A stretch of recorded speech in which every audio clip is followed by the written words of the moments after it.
Et on poursuit, mesdames et messieurs, l'analyse avec Romain Mégus, journaliste et fondateur du site francophone d'actualité l'Amérique latine, les deux rives, en direct avec nous depuis Lima au Pérou. Bonjour. Bonsoir Monsieur Mégus, merci d'être avec nous sur RT en français.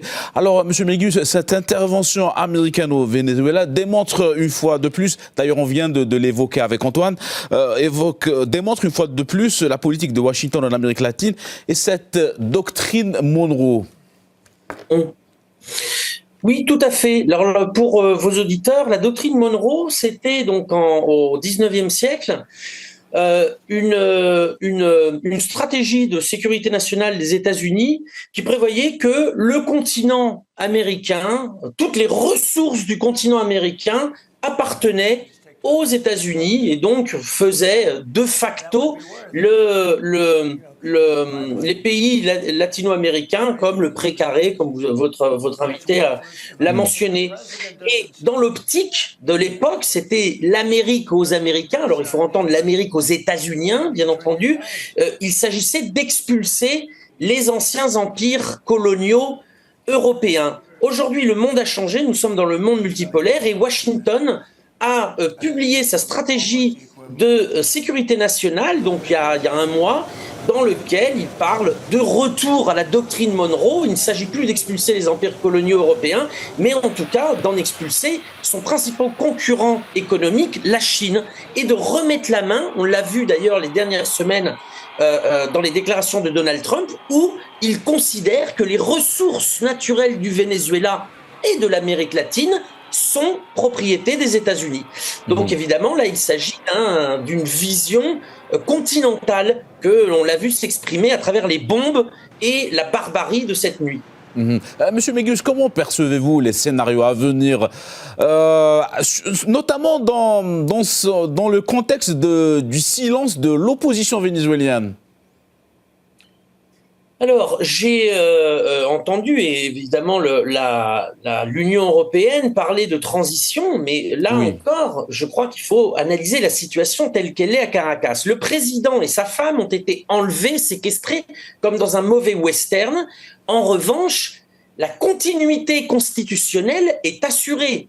Le ministre de la Défense a donné des déclarations cette nuit dans lesquelles il assure de cette continuité constitutionnelle et du soutien des forces armées au président constitutionnel Nicolás Maduro.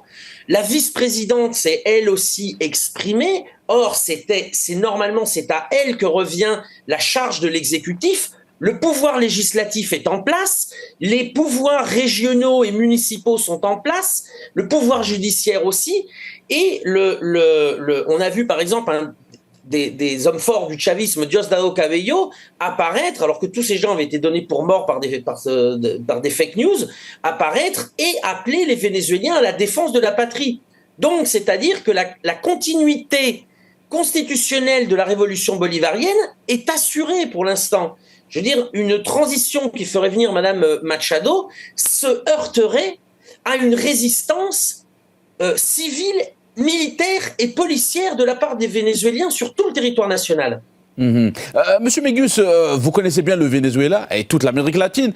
Quel est l'impact de cette opération militaire américaine sur la région ? Évidemment, il est assez important.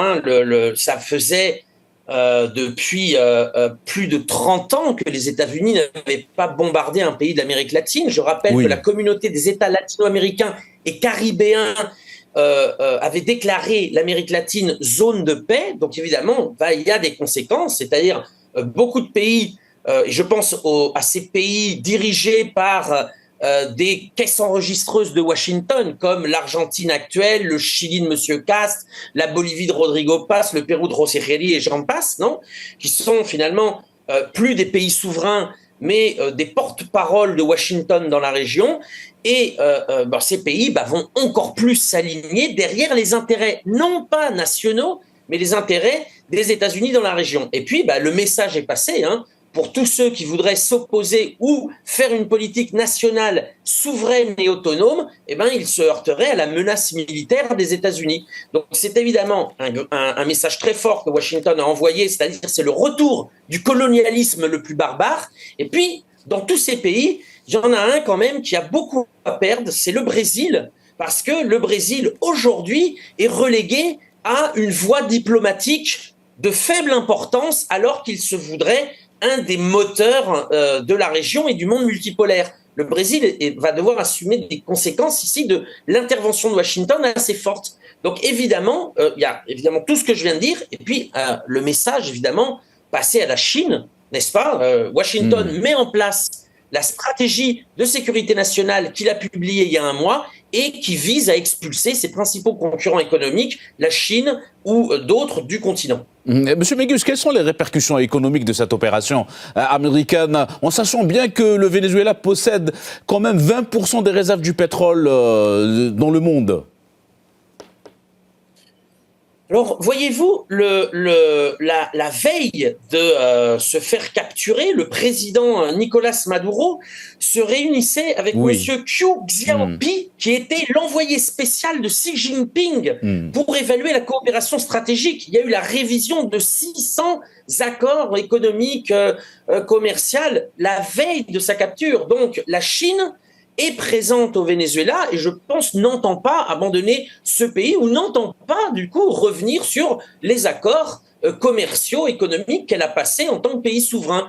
Donc effectivement, là, si les États-Unis veulent commercer du pétrole avec le Venezuela l'a déjà dit plusieurs fois depuis des années, ils n'ont qu'à faire comme tous les autres pays, acheter le pétrole. Très bien, merci à vous, Monsieur Romain Mégus, pour cette analyse. Je rappelle que vous êtes journaliste et fondateur du site francophone d'actualité de l'Amérique latine, Les Deux Rives. Vous étiez avec nous en direct depuis Lima, au Pérou. Merci à vous. Merci beaucoup.